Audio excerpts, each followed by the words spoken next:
Hey guys, ஒரு ஹெல்த்தியான கருப்பு உளுந்து சட்னி ரெசிபியோட வந்துட்டோம்ல. ஒரு கடாயில் 4 டேபிள் ஸ்பூனுக்கு நல்லெண்ணெய் ஆட் பண்ணி ஒரு 7 காஞ்ச மிளகாயை சேர்த்து நல்லா வறுத்து எடுத்துக்கணும். உங்கள் காரத்துக்கு ஏற்ற மாதிரி மிளகாய் ஆட் பண்ணிக்கோங்க. இப்போ அது கூட நான் வந்து ஒரு 1/4 கப் அளவுக்கு கருப்பு உளுந்தை நல்லா போட்டு பொன்னிறமாக வறுத்து எடுக்கணும்.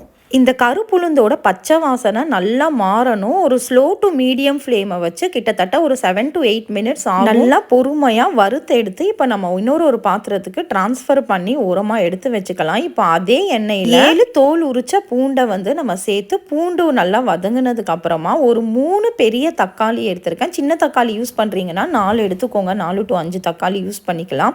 இப்போ இந்த தக்காளி பூண்டு கலவையை நல்லா ஒரு தடவை மிக்ஸ் பண்ணிவிட்டு ஒரு சின்ன நெல்லிக்காய் சைஸ் அளவுக்கு புளியை ஆட் பண்ணி மிக்ஸ் பண்ணி லிட் போட்டு மூடி வைக்கலாம். உங்களுக்கு தக்காளி நாட்டு தக்காளியாக இருந்துச்சு புளியை ஸ்கிப் பண்ணிடுங்க. இப்போ லிட்டை திறந்து பார்த்தோம் அப்படின்னா தக்காளி வந்து நல்லா குழஞ்சு தோலெல்லாம் உறிஞ்சு வந்திருக்கும். இப்போ இது கூட ஒரு டீஸ்பூன் அளவுக்கு சால்ட்டை மிக்ஸ் பண்ணிட்டு ஆற வச்சிடலாம். இப்போ ஒரு மிக்சர் ஜாரில் நம்ம வறுத்து எடுத்து வச்சிருக்கோம் இல்லையா கருப்பு உளுந்து காஞ்ச மிளகா, அதை ஃபஸ்ட்டு நம்ம ஆட் பண்ணிட்டு நல்லா வந்து ஒரு பல்ஸ் மோடு விட்டு கொரன்னு அரைச்சி ஃபஸ்ட்டு நம்ம எடுத்துகிட்டு வந்துடலாம். அவங்க கூட நம்ம ஆற வச்சிருக்க தக்காளி பூண்டு கலவையும் சேர்த்து மிக்சர் ஜாரில் ஒரு ஓட்டி எடுத்து டிரான்ஸ்ஃபர் பண்ணோன்னா நம்ம தலைவன் சூப்பராக ரெடி ஆயிடுவான். உங்களுக்கு தண்ணி வேணும்னாலும் நம்ம தண்ணி ஆட் பண்ணிக்கலாம். எனக்கு திக்கான கன்சிஸ்டன்சி போதுன்றனால நான் அதையே விட்டுட்டேன். ஃபைனலாக கடுகு கருவேப்பிலை போட்டு தாளித்து சர்வ் பண்ணோன்னா வேற மாதிரி இருப்பான் இவன். நம்ம வீட்டு பக்கிங்களுக்கு கருப்பு உளுந்து கஞ்சி எல்லாம் கெஞ்சி கொடுக்கணும். அதோட பெஸ்ட் ஆல்டர்னேட்டிவ் இந்த மாதிரி சட்னியாக டிரான்ஸ்ஃபர் பண்ணி கொடுத்துருலாம். போன் ஸ்ட்ரென்த் அண்ட் ஹார்ட்டுக்கு ரொம்ப நல்லது. நீங்களும் உங்க கிச்சன் தியேட்டர்ல ட்ரை பண்ணிட்டு இது சூப்பர் ஹிட் ஆச்சா இல்ல மொக்க வாங்குச்சான்னு சொல்லுங்க. நன்றி.